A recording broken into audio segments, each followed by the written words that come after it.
Así es. Bueno, voy haciendo una presentación de las personas y no quiero pasar la oportunidad de mandarle gran estima, cariño al profesor Miguel Rivera Ríos, ¿sí? Esperemos que esté con nosotros, si no, le mandamos un fuerte abrazo. Y el profesor Rivera Ríos, que tiene estudios de licenciatura de Economía y posgrado en la Economía, también tiene estudios de doctorado en Historia Económica, es profesor de la licenciatura de la Facultad de Economía y es doctor de maestría y doctorado de la División de Estudios de Posgrado. Tiene investigación particularmente sobre globalización y cambio tecnológico. Su currículum es realmente muy extenso, pero con esa breve presentación para que lo conozcan. En segundo lugar, Benjamín Lujano, ¿sí? Que está con nosotros, autor del libro. Nos hace el favor, nos va a dar la presentación. Que tiene estudios de licenciatura en Economía, estudios también de posgrado en Economía por parte de la División de Estudios de Posgrado de la Facultad de Economía de la UNAM, y es profesor también de la facultad, historia, ¿verdad? Historia económica, historia mundial. Su investigación se concentra particularmente sobre temas de economía mundial, cambio tecnológico, globalización y también de gobernanza.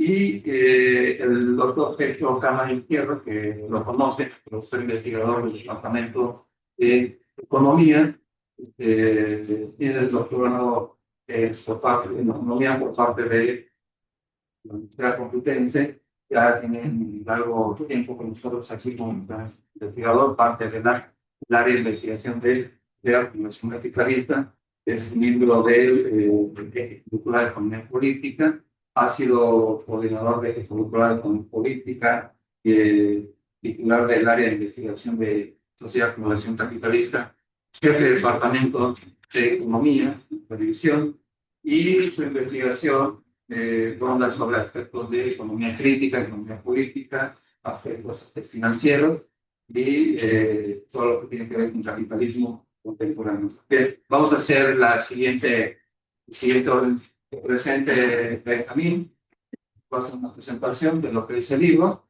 luego el profesor Pedro va a hacer unos comentarios y ustedes también ya conocen el tema, vamos a adentrarnos, tienen dudas, comentarios, valdríamos la pena que podamos estar aquí. Desafortunadamente no tenemos ejemplares como para hacer una rifa o un regalo, pero es muy accesible, ya sea por PDF en internet a un bajo precio o es editorial Fondo de Cultura y la UAM tiene muy buenos precios. ¿Sí? Y ya hay ejemplares en la biblioteca, me parece. ¿Qué hay más? Sí. Sí, así en la biblioteca tenemos ejemplares y de hecho pues, nada más hay 3 ejemplares y recientemente solicité otros 10 ejemplares porque vale la pena como un libro de texto. ¿Sí? Pues entonces demos la bienvenida, un aplauso por favor.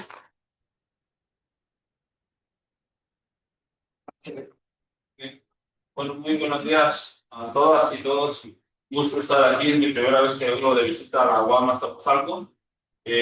Un gusto poder traer este trabajo a esta universidad que cada vez se ha consolidado más a nivel nacional.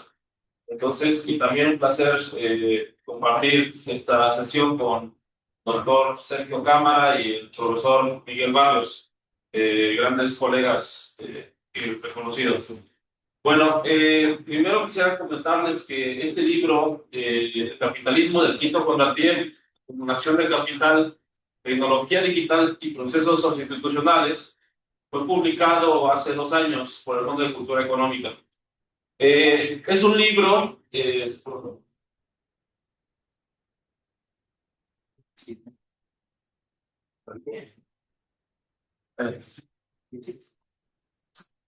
Bien, es un libro que fue generado entre 4 autores, básicamente el doctor Miguel Ángel Rivera Ríos, que es el mentor de otros 3. Somos 3 jóvenes y el doctor Miguel Ángel, que es el profesor consolidado, es el que nos ayudó a poder articular las ideas. En ese momento yo estaba terminando el doctorado y otros 2 estudiantes eran de maestría. Entonces, un poco quisiera comentarles que si ustedes, como sugerencia, cuando vayan en sus estudios de licenciatura concluyéndolos y vayan avanzando a posgrados, se acercan a grandes profesores, sus ideas pueden llegar a concluir en estas investigaciones. Entonces, si hacen tesis, les recomiendo mucho que avancen en procesos de publicación, les va a ayudar mucho a consolidar su proyecto. Bueno, entonces, ¿qué explica este libro? ¿Qué es lo que trata de analizar? Primero, este libro, como si ustedes el nombre lo ubican, el capitalismo del quinto Kondratiev se basa en la teoría de los ciclos largos.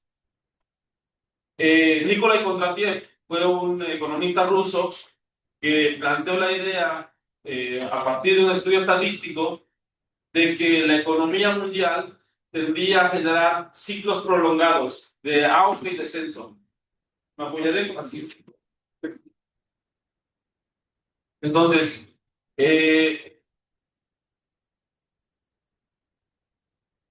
bueno, pues este libro consta de 5 capítulos. El primero es el teórico y los siguientes son históricos y luego ya la ubicación histórica o la ubicación actual del sistema mundial.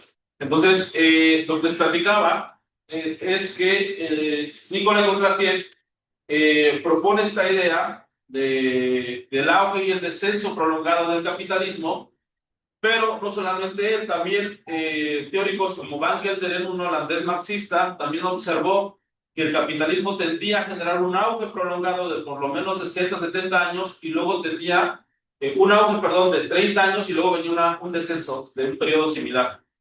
Entonces, esta idea de los ciclos Kondratiev realmente deberían de llamarse ciclos Van Gelderen-Kondratiev, porque fueron 2 autores los que sacaron a esta contribución. Desde luego, Marx también había observado la idea de que el capitalismo tendía primero a expandirse, una gran propensión a expandirse, pero su propia lógica de funcionamiento lo saturaba, y esa saturación generaba un descenso o una crisis. Bien, entonces, teniendo esta idea, retomamos nosotros la propuesta de Kondratiev porque nos permite entender cómo opera el capitalismo a largo plazo. Eso es un primer momento. Lo segundo es que retomamos la obra de Marx. ¿Por qué retomamos la obra de Marx? Porque observamos que Marx es la teoría que nos permite entender de manera orgánica el sistema. ¿Qué quiere decir de manera orgánica?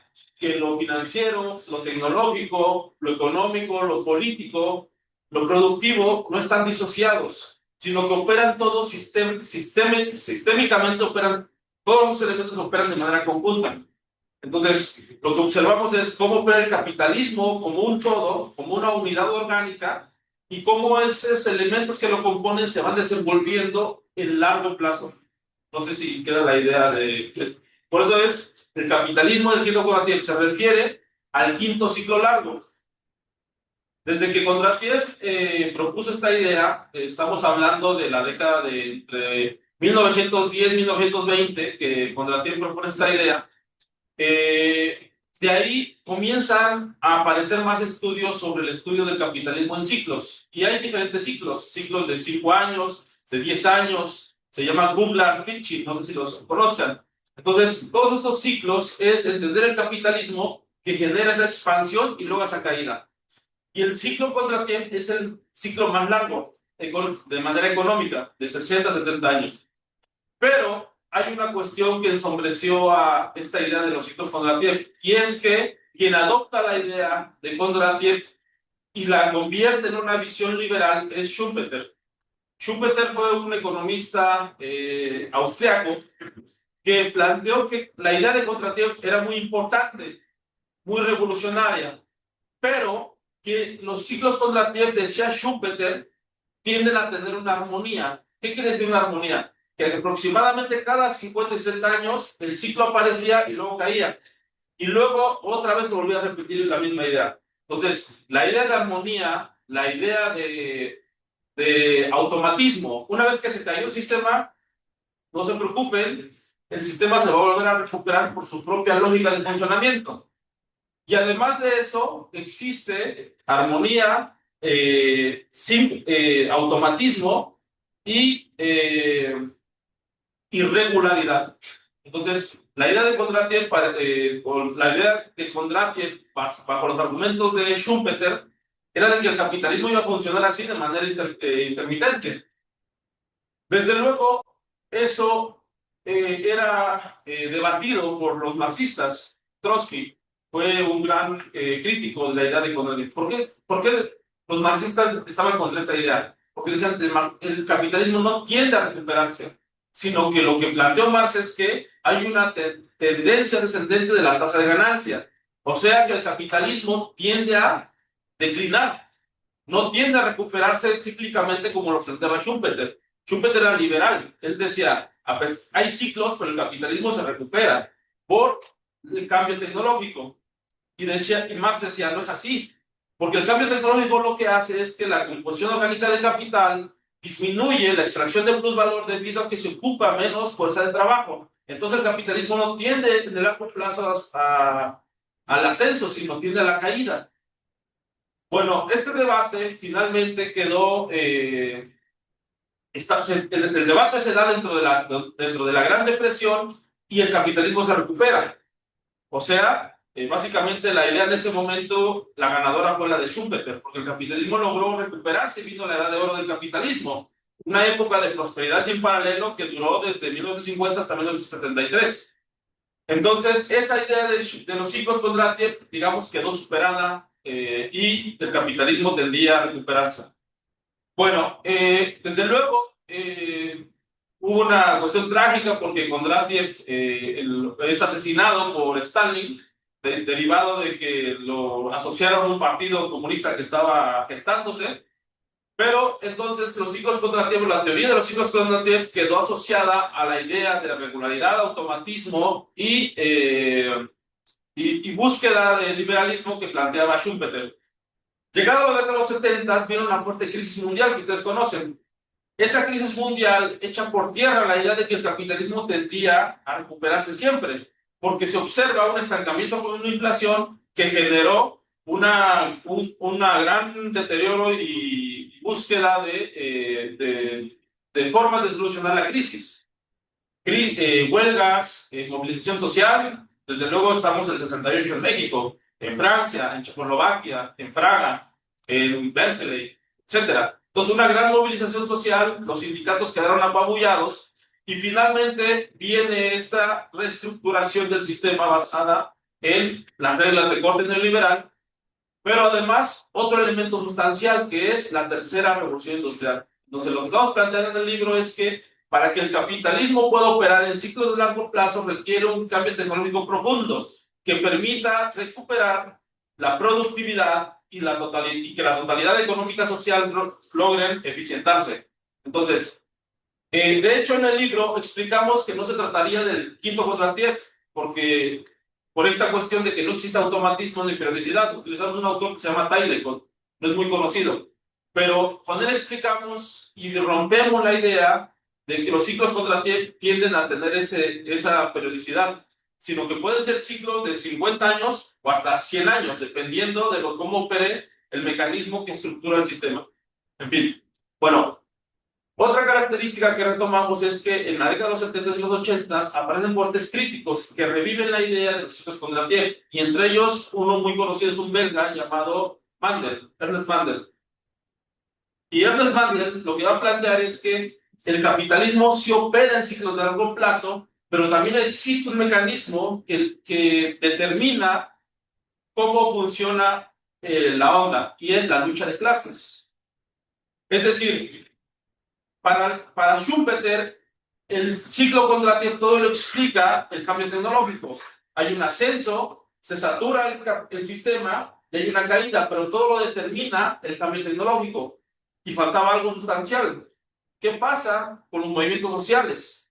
¿Qué pasa con los trabajadores cuando se levantan y luchan contra los capitalistas? Es decir, la lucha de clases. Entonces, el elemento que explica la lucha de clases tiene que ver con las normas o las instituciones que le dan forma al funcionamiento tecnológico.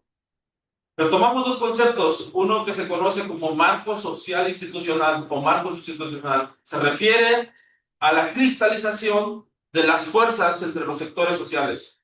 Por ejemplo, que el neoliberalismo sean reglas de libre mercado es porque los trabajadores o su fuerza quedó relegada.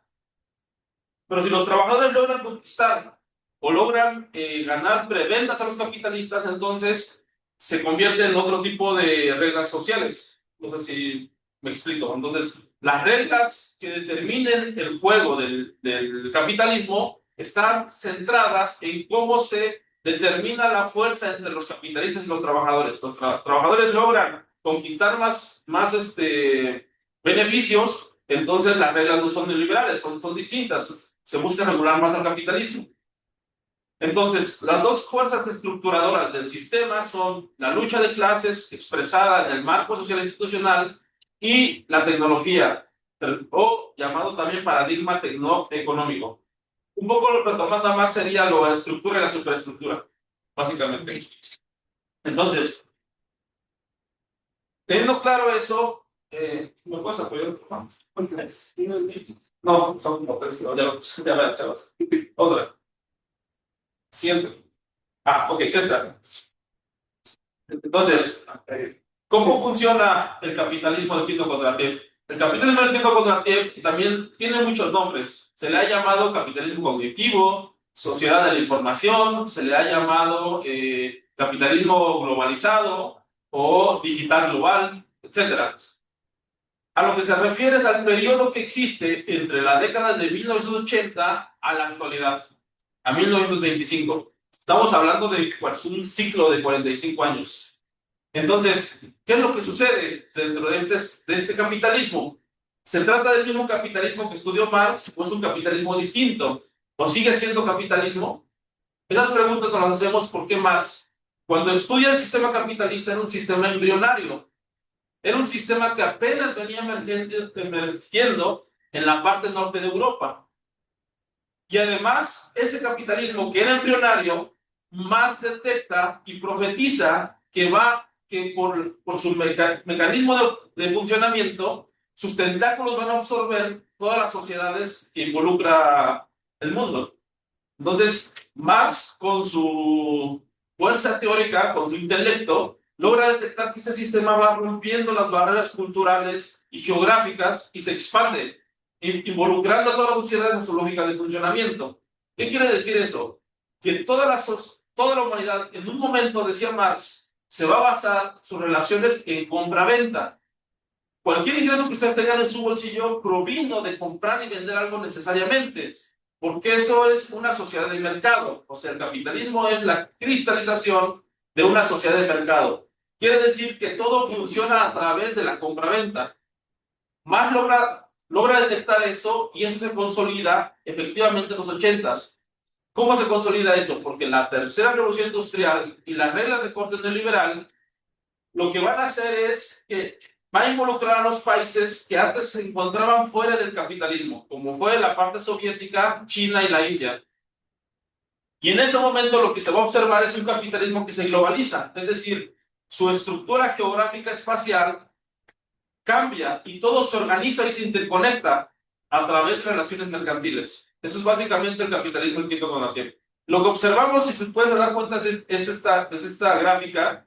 Y esta gráfica lo que dice primero es una alta volatilidad o inestabilidad de la economía mundial. Si ustedes observan, es una montaña rusa.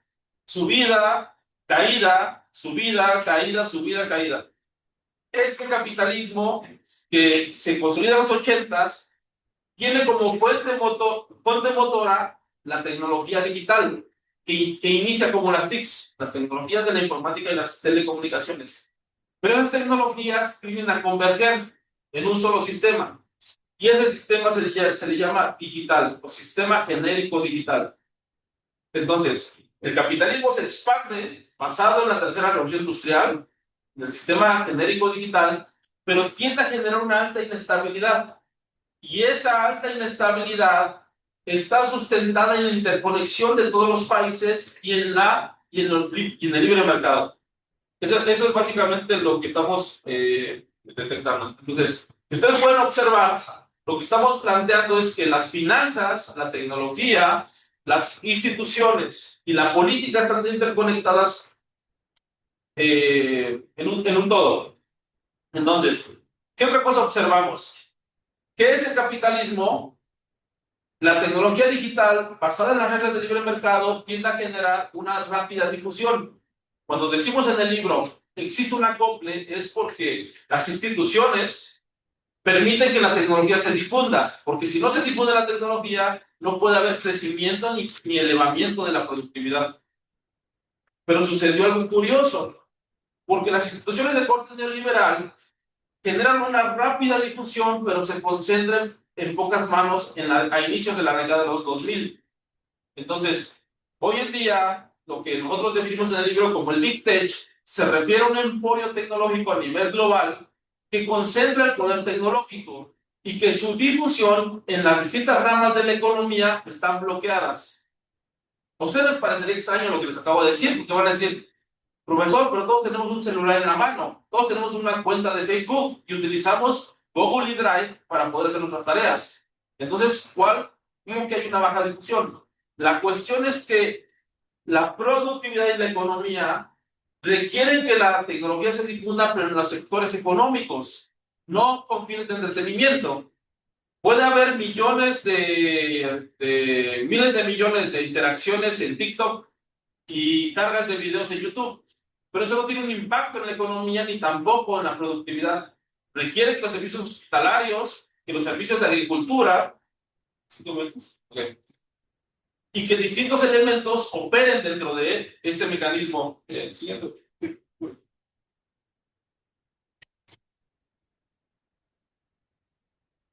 Ok, entonces, ¿cómo amalgamamos la parte de esta explicación del ciclo contractivo y la tecnología dentro de la propuesta de Marx, de la tendencia descendente de la tasa de ganancia?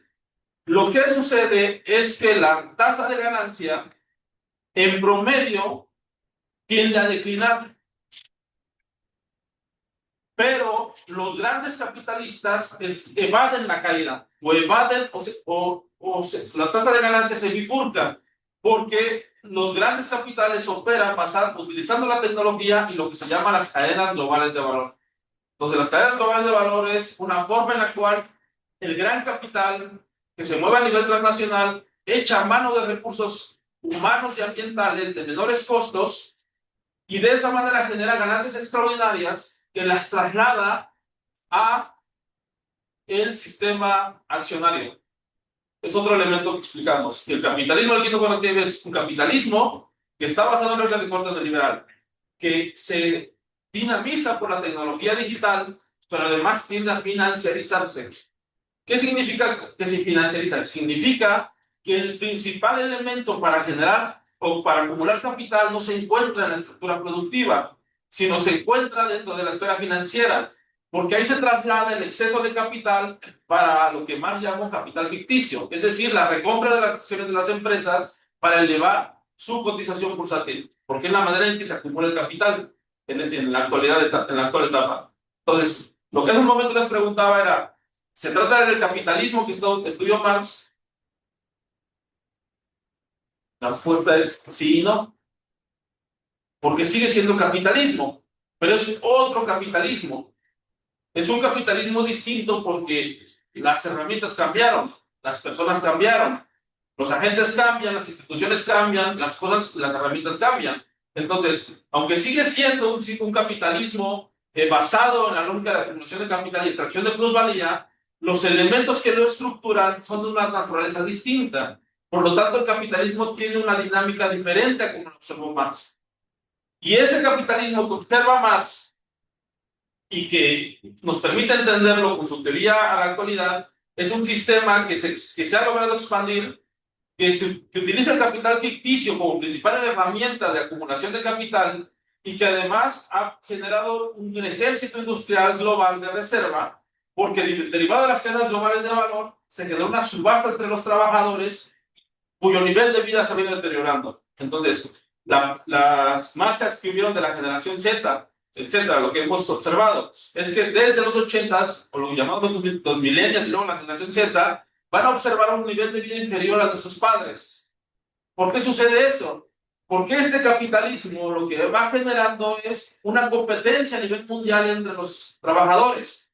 los obreros alemanes, los obreros mexicanos, los obreros dominicanos, los obreros chinos, los obreros japoneses, en general todos experimentan un deterioro de su salario real. Y entonces, esta disminución del salario real lo que ha sustentado es la alta desigualdad que observamos hoy en día. El 1% de la población mundial concentra el 54% de la riqueza total, mientras que el 50% de la población mundial se apropia aproximadamente del 3.6%. Es una desigualdad que no se había observado nunca en la historia de lo que tenemos de conocimiento del desarrollo humano. Y se debe precisamente a cómo el sistema operó bajo las reglas neoliberales y cómo se sustentó la concentración de la tecnología en pocas manos. Bueno, voy a concluir. Entonces, el siguiente, por favor. Bueno, hay varias gráficas que sustentan lo que les acabo de platicar, los argumentos. El siguiente. Otra. Ahí. Entonces, el 2008 es el corte del ciclo largo. Es el corte del auge del ciclo largo. 80s viene el ascenso. 90s, los felices 90s, como lo llamó Stiglitz, el rápido ascenso. Viene la crisis de 2001, que es un primer corte, por el rompimiento de la especulación en las empresas de tecnología. Ese exceso de capital se traslada al sector inmobiliario, se sobreacumula nuevamente y en 2008 viene el corte final del ciclo.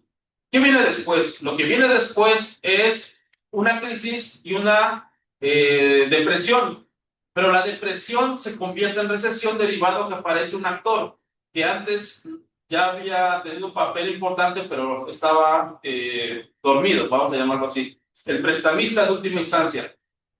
Los banqueros centrales, los principales bancos centrales empezaron a actuar bajo una política que se llama como flexibilización cuantitativa para intercambiar bonos del gobierno a cambio de los acciones o papeles tóxicos que tenían las empresas que habían especulado.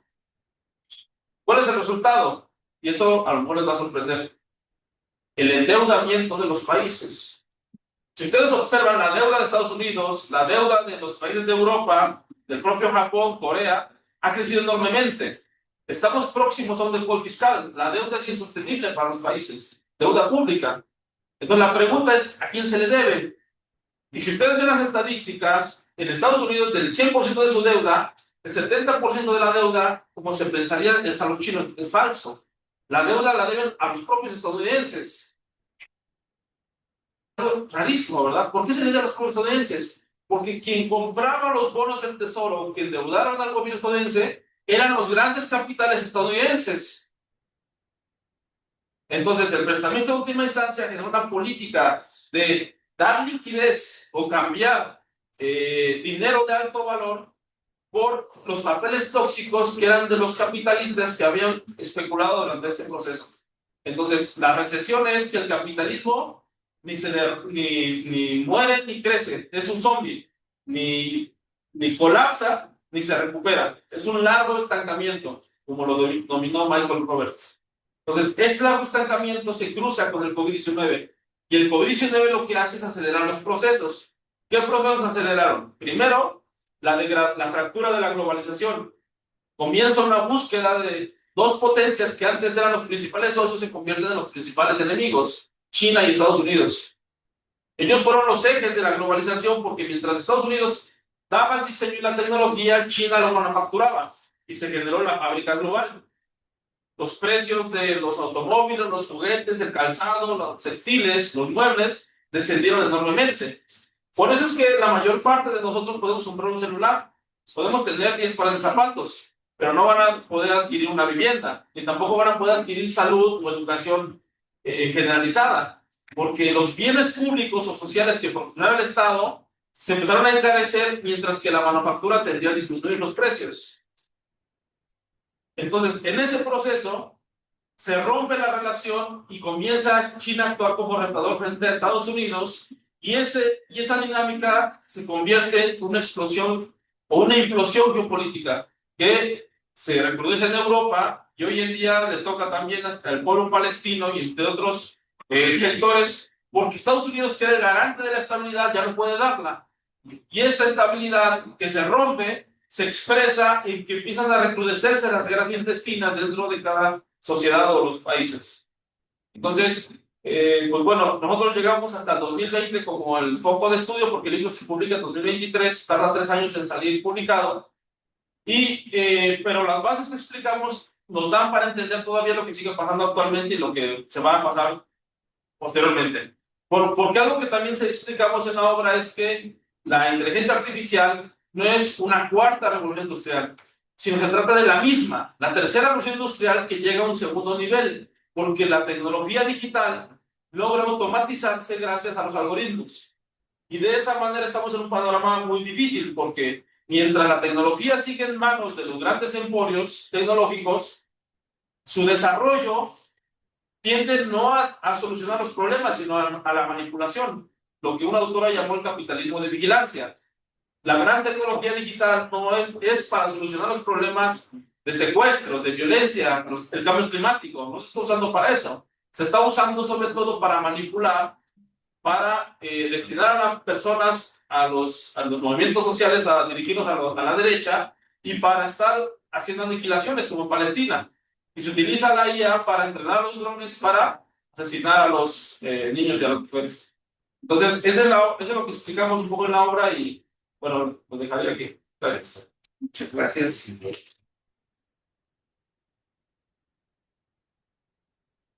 Ahora vamos a dar la palabra al profesor Sergio Cámara.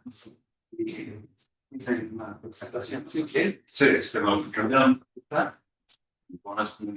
la primera, la verdad, y hacer unos comentarios muy breves porque me tengo que retirar a las 10 y espero acabar antes de las 10 para un poquito de tiempo. ¿Los 10 ¿me pasan? Sí. Bueno, la verdad, solo pude conseguir el libro el lunes pasado. La semana pasada no tuve todos los momentos que quise tener para sentarme y quitarme a leer el libro y no pude hacer una lectura tan profunda como me hubiera gustado hacer, ¿verdad? Pero bueno, creo que a pesar de eso tengo una percepción suficiente del libro y les puedo hacer unos comentarios, ¿no? En primer lugar, creo que es un libro muy interesante para analizar las tendencias de largo plazo de la economía. Estas tendencias de largo plazo son mucho más interesantes que el análisis del corto plazo y de la política económica, en el que se enfatiza mucho en la teoría neoclásica y en la dominante durante buena parte de la licenciatura. ¿De acuerdo? Finalmente determina mucho más el comportamiento económico en estas tendencias de largo plazo que este análisis más de corto plazo. ¿De acuerdo? Basados en políticas científicas. Es por eso que quien quiera profundizar en este aspecto, ese libro les da una aportación muy interesante, eso sí, con una perspectiva muy nítida, que es mi siguiente comentario, ¿no? El libro, a pesar de hacer guiños a la obra y a la teoría demás, tiene un claro sesgo tecnologista, en mi opinión, ¿no? ¿De acuerdo? O sea, su perspectiva es esencialmente tecnologista, basada en lo que yo puedo considerar como tecnologismo, pero basada en la predominancia de la tecnología en la determinación de estas tendencias de largo plazo. ¿De y aquí creo que hay un distanciamiento con Marx, en mi opinión. Por ejemplo, la periodización de este tercer contratiempo, que entiendo que es lo que genera estas diferencias en cuanto al número de contratiempos que vamos, ¿no? La periodización de este tercer contratiempo basada en la segunda revolución industrial, que va desde inicios del siglo XX hasta la década de los 70-80, en mi opinión es hay más periodos largos ahí que un solo contratiempo. Puede que haya una sola tecnología, pero hay más periodos largos. ¿De acuerdo? Ahora mostraré la siguiente diapositiva. Ahora mostraré la razón por la cual considero que hay más periodos, ¿no? Y, sí, algo similar ocurre con el quinto contratiempo o cuarto contratiempo, ¿de acuerdo? Que el libro está continuamente intentando justificar por qué la tercera revolución industrial basada en la tecnología de la innovación no ha supuesto un conducir ascendente o tan ascendente como debería ser, incluso en algunos momentos pensando que debería haber supuesto una redistribución del ingreso, etcétera. Algunos de los aspectos que nunca los tuvo, porque nunca los tuvo. ¿Por qué? Porque en realidad los procesos de acumulación de capital no iban hacia ese lado, en mi opinión. Bueno, si pasamos a la siguiente, aquí estamos, aquí tenemos lo que es una periodización, no incluye el primer contra 10, como dice el libro, creo que dice por razones obvias es difícil. Sí, en este caso no hay datos, nosotros abarcan solamente desde 1869, ¿de acuerdo? Y aún así saben que los datos que se tienen desde antes del 20 y tantos, en el caso de Estados Unidos, son datos de historia económica, no son datos de cuentas nacionales, ¿no? Cuentas nacionales se generan posteriormente. Entonces, bueno, lo que tenemos aquí son 4 grandes periodos de largo plazo. Desde mi opinión, desde la perspectiva de las zonas sombreadas, son las zonas de crisis estructural. Las zonas de crisis estructural hay que dejarlas como los periodos de transición entre los periodos de largo plazo. En mi opinión, no forman parte de los grandes periodos de largo plazo. ¿De acuerdo? Los grandes periodos de largo plazo, desde una perspectiva marxista, se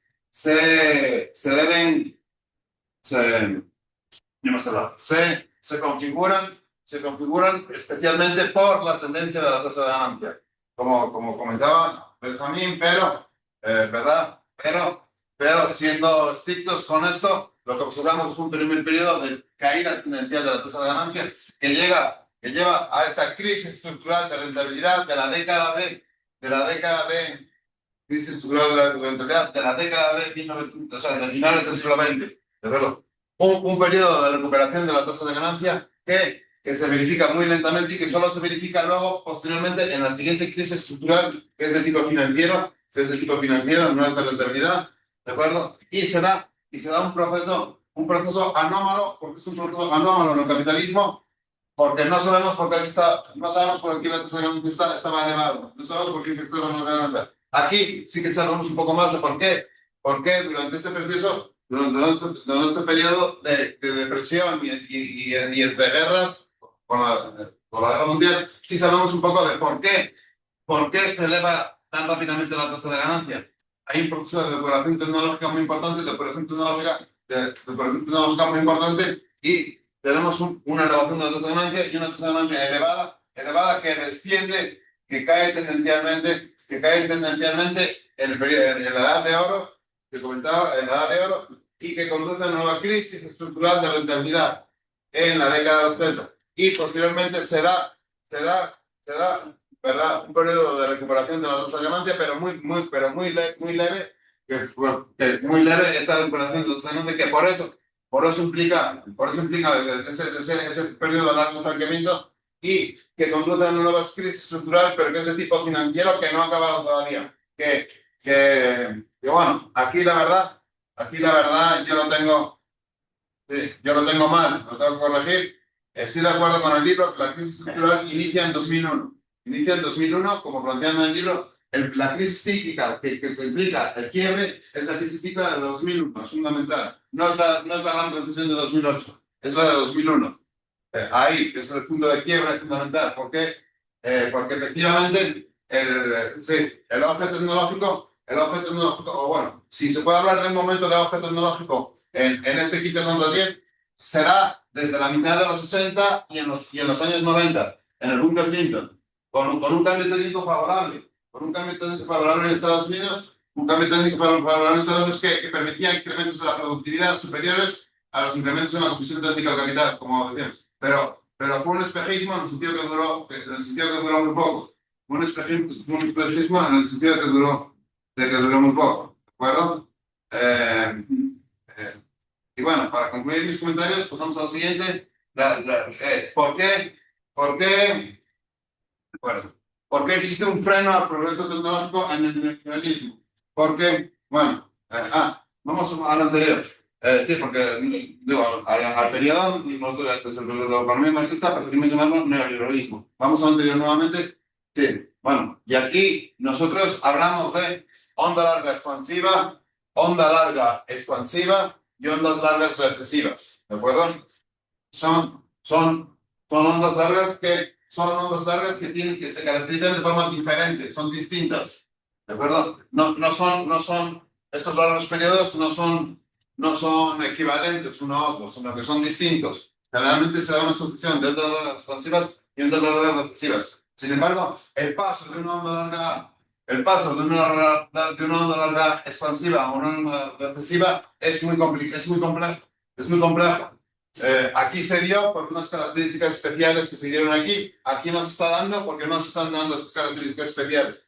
Se están dando aquí. No se está dando y difícilmente se dará. Y difícilmente se dará, que es mi argumento final. ¿De acuerdo? Difícilmente se dará. ¿Por qué? Porque si algo ha caracterizado la tecnología, que el libro también lo subraya, lo siguiente, por favor, a la tecnología en el si algo y lo comentó también, perdón, lo comentó también el doctor Lujano en su presentación. Sí, es que el último periodo, desde la década de los 80, la economía mundial se caracteriza por algo que debemos caracterizar por proteccionismo. Proteccionismo. La economía mundial se caracteriza por un fuerte proteccionismo. Proteccionismo tecnológico. Hay liberalismo, hay liberalismo comercial, pero un fuerte proteccionismo tecnológico. Un fuerte proteccionismo tecnológico. En mi opinión, el proteccionismo tecnológico no descansa en las empresas, no descansa en los Big Tech. El proteccionismo tecnológico descansa en los países, y en este caso en el hegemón mundial, que es Estados Unidos. Es el fundamental que juega el papel de proteccionismo, ¿no? Y bueno, y esto me sirve mucho unos datos que elaboran Starks y Herman en un paper de 2021, ¿de acuerdo? Que yo recupero en una publicación que acaba de salir impresa en España y que a mí me parece altamente interesante, que lo que hacen estos autores es calcular las ganancias relativas. La ganancia relativa es la distribución del ingreso, no es la tasa de ganancia, es la distribución del ingreso. La ganancia relativa en sectores estratégicos en 3 países, Estados Unidos, Alemania y China. ¿De acuerdo? Y lo que observamos es que la ganancia relativa en todos los sectores es superior en Estados Unidos, con la única excepción del sector automotriz, en la que es superior en Alemania. En la que, bueno, pues Alemania tiene también un sector automotriz muy fuerte, con un liderazgo tecnológico también muy importante. ¿De acuerdo? Un liderazgo tecnológico muy importante. Pero es muy superior. Es decir, fíjense, las empresas chinas apenas tienen ganancia. ¿Esto qué quiere decir? Que en las cadenas globales de valor, o sea, en realidad, la tecnología de este periodo es una tecnología en la cual hay efectivamente, unas cadenas globales de valor con una asignación de las diferentes tareas, las cadenas globales de valor, en las que Estados Unidos se apropia de la mayor parte del valor añadido. Las empresas multinacionales de Estados Unidos, ahí sí, estoy de acuerdo, las empresas multinacionales de Estados Unidos se apropian de la mayor parte del valor añadido de esas cadenas globales de valor. Entonces, esto lo que implica es que bajo esta situación, las empresas multinacionales de Estados Unidos no tienen ningún incentivo para aplicar cambio tecnológico domésticamente en sus economías. Y de hecho, en Estados Unidos no se aplica el cambio tecnológico domésticamente dentro de las economías, no se aplica el cambio tecnológico profundo. El cambio tecnológico domésticamente en los centros capitalistas ha sido muy limitado. ¿De acuerdo? Bueno, ya para cumplir, un último comentario, es que también creo que deben tener en cuenta que a la hora de caracterizar este quinto contratiempo como un auge, se pone mucho énfasis también en las tasas de crecimiento y se dice que no se deben comparar con las del tercer contratiempo, sobre todo con la fase de la edad de oro, porque eso fue una fase muy excepcional, con lo cual estoy de acuerdo, eso fue una fase excepcional. Sin embargo, para en realidad caracterizar bien ese contratiempo, en mi opinión, hay que tener en cuenta las tasas de crecimiento de los centros de la economía mundial, no de la economía mundial en su conjunto, porque también si tomamos en cuenta las tasas de crecimiento de la economía mundial en su conjunto, tienes tasas de crecimiento que son excepcionales también por el elevado crecimiento de las periferias de la economía mundial, esencialmente de China e India, de los gigantes asiáticos, que sesgan también las tasas de crecimiento de la economía mundial. Sin embargo, si uno observa las tasas de crecimiento de los centros de la economía mundial, no se ve ni siquiera en su periodo, no se ve un auge tan importante en el último periodo. Que creo que será el énfasis de Robert, ¿no? En mi opinión, o sea, por ahí habría que también considerar eso, ¿de acuerdo? Pero bueno, en conclusión, sí, lean mucho más sobre el largo plazo en las economías, los ciclos con Dotier, las tendencias de largo plazo, la rentabilidad de la acumulación de capital, desde la perspectiva marxista, que en mi opinión tiene un énfasis un poco diferente, que es lo que quería transmitir aquí, ¿no? Y eso sería todo, pero bueno, el libro de gran interés, felicidades, y más sobre todo por eso, por haber sido el producto de un proceso de estudios de posgrado y que se vio plasmado en eso finalmente, lo cual creo que es un excelente consejo, pues yo admito. Bueno, pues por mi parte sería todo, y gracias.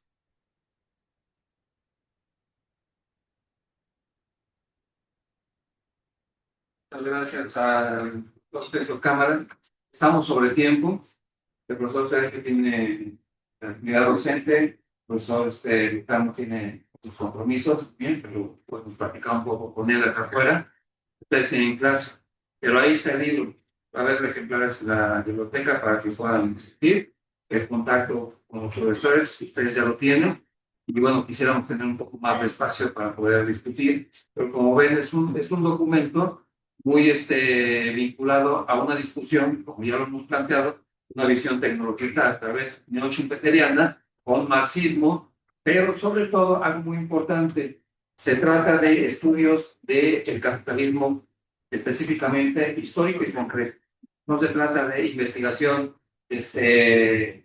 nada más en nuestras mentes y reflexiones hipotéticas. Son investigaciones muy concretas que sacan resultados para el ejercicio también de política económica nacional. Bueno, nuevamente yo le agradezco mucho al doctor Sergio Cámara y al doctor Benjamín Lucano por la presentación y los comentarios. Nuevamente un aplauso, por favor.